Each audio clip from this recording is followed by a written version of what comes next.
வளர்ந்து வரும் விஞ்ஞான உலகில் ஒவ்வொருவரும் ஒரு இலக்கை தேடி ஓடிக்கொண்டிருக்கிறோம். சமீப காலத்தில் உறவினர்களுக்குள் இருக்கும் உரையாடல்கள் அலைபேசி மூலம், இன்டர்நெட், வாட்ஸ்அப், ஃபேஸ்புக், இன்ஸ்டாகிராம் போன்ற சோஷியல் மீடியா மூலமாகவும் நடைபெறுகின்றன. காலை எழுந்தவுடன் அவசரமாக பள்ளிக்கு நாம் கிளம்புகிறோம். நம் பெற்றோர்கள் அவர்களுடைய வேலைக்கு செல்வதும் மிக அவசரமாக தினம்தோறும் நடந்து கொண்டே இருந்தது. இப்படி ஒரு நிகழ்வு நடக்கும் என உலகமே எதிர்பாராத போது திடீரென உலகையே ஸ்தம்பிக்க வைத்தது கரோனா.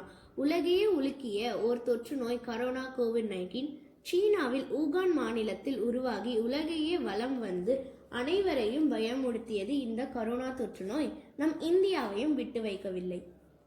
இந்த கரோனா தொற்று நோயினால் கடந்த மார்ச் 21ஆம் தேதியிலிருந்து அனைவரும் வீட்டில் இருக்க வேண்டிய சூழ்நிலை உருவாகியது.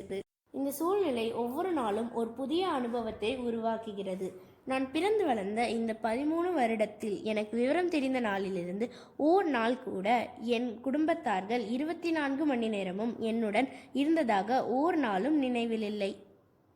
அப்படியே சில மணி நேரம் இருந்தாலும் அடுத்த நாள் பற்றிய பேச்சுக்கள், படிப்பது, நாளை உணவுக்கு தேவையான பொருட்கள் தயார் செய்வது என ஓர் வேகமான வாழ்க்கையை வாழ்ந்து வந்தோம். ஆனால் இன்று ஒவ்வொரு நாளும் குடும்பத்துடன் முழு நேரமாக சந்தோஷத்துடன் செயல்படுவது ஒரு புதிய உலகில் வாழ்வது போன்ற உணர்வை ஏற்படுத்துகிறது. தாயம், சதுரங்கம், பல்லாங்குழி போன்ற சிறிய விளையாட்டுகள் விளையாடுவது புதிய உணர்வை தருகிறது. இந்த மகிழ்ச்சியான தருணத்தில் ஒவ்வொரு நாளும் அரசு அறிவுறுத்தல் போல் அடிக்கொரு முறை கை கழுவுவதும், ஒருவருக்கொருவர் இடைவெளி விடுவதும், முகக்கவசம் அணிவது போன்ற விதிமுறைகளை கடைபிடிக்கிறோம். வீட்டை விட்டு வெளியே செல்லாமலும் இருக்கிறோம்.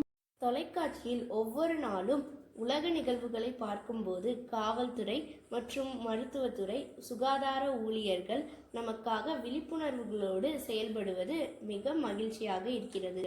இந்த தருணத்தில் சில மக்கள் அன்றாட வாழ்க்கைக்கே கஷ்டப்படுவதை கேள்விப்படும் போது மனதுக்கு மிக கஷ்டமாக உள்ளது.